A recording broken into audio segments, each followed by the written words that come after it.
நூல்வெளி. சுந்தரர் தேவாரம் பாடிய மூவருள் ஒருவர். ஓகே, தேவாரம் பாடிய 3 பெயர்களில் ஒருத்தர் தான் வந்துட்டு சுந்தரர். இவர் நம்பியாரூரர், தம்பிரான் தோழர் என்னும் சிறப்பு பெயர்களால் அழைக்கப்படுகிறார்.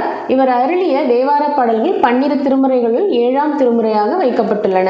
இவர் இயற்றிய திருத்தொண்ட தொகையை முதல் நூலாக கொண்டே சேக்கிழார் பெரிய புராணத்தை படைத்தார். ஓகேயா. திருஞான சம்பந்தர், திருநாவுக்கரசர், சுந்தரர் ஆகிய மூவர் பாடிய பாடல்களின் தொகுப்பே தேவாரம்.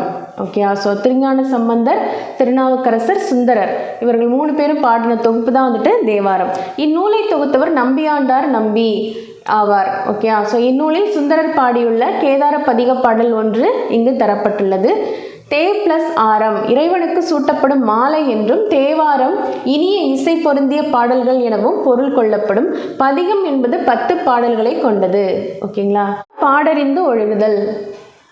அன்பு, அறிவு, பண்பு போன்றவை ஒவ்வொரு மனிதனும் வளர்த்து கொள்ள வேண்டிய உயர்குணங்கள் ஆகும். இச்சொற்களின் பொருளை மேலோட்டமாக அனைவரும் அறிவர்.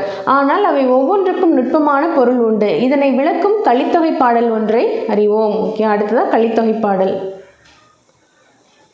ஆற்றுதல் என்பது ஒன்று அளந்தவர்க்கு உதவுதல். போற்றுதல் என்பது புணர்ந்தாரை பிரியாமை.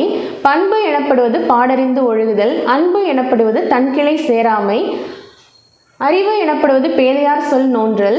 செறிவு எனப்படுவது கூறியது மறாமை. நிறை எனப்படுவது மறைபிறர் அறியாமை. முறை எனப்படுவது கண் ஓடாது உயிர் ஒவ்வல்.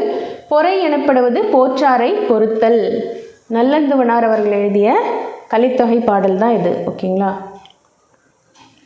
சொல்லும் பொருளும்.